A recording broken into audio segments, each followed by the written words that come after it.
Hey guys, welcome back to the channel. As a lot of you know, we are heading to Disney World in just a few days. And I just wanted to go over what I'm bringing along with me for my photography equipment.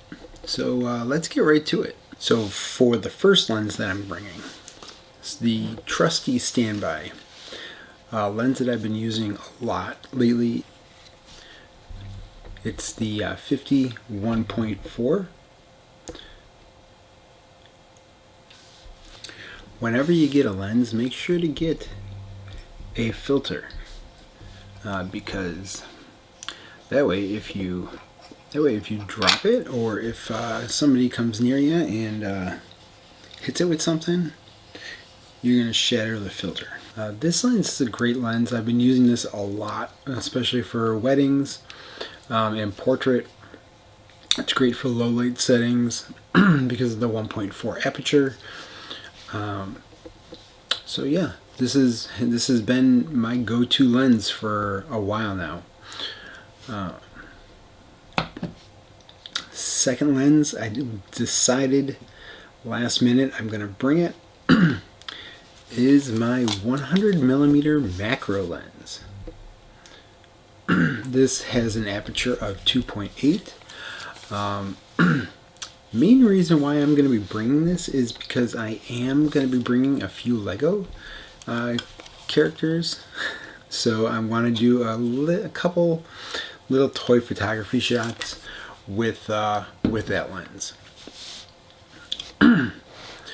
Next up is a brand new lens to my arsenal.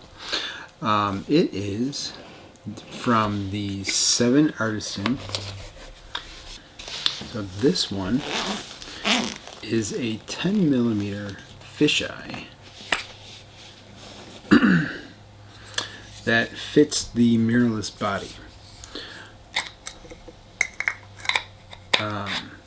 I've heard some pretty decent reviews about this lens, and I wanted to try this out myself.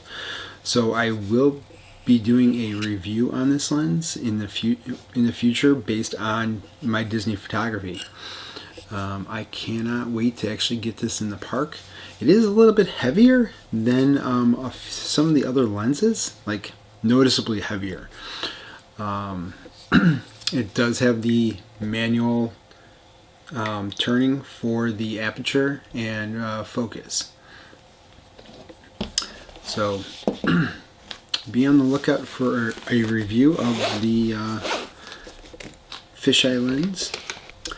And then my next lens, because you never know when you're going to need it, and I always tend to find myself using it in times when I didn't think I was going to use it, and that is my 70-200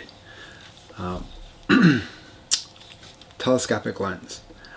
I love this lens. This is probably my favorite lens, just because you can get those tight shots when you're so far away. I've done a few shots in my wedding photography that have turned out so beautiful from being so far away. So this lens, I can't say enough about it. If you are in the market for a decent for a pretty awesome, high quality telescopic lens, the 70-200 should be on your radar.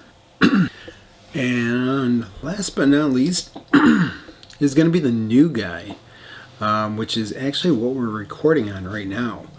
That is my 35mm 1.8 lens.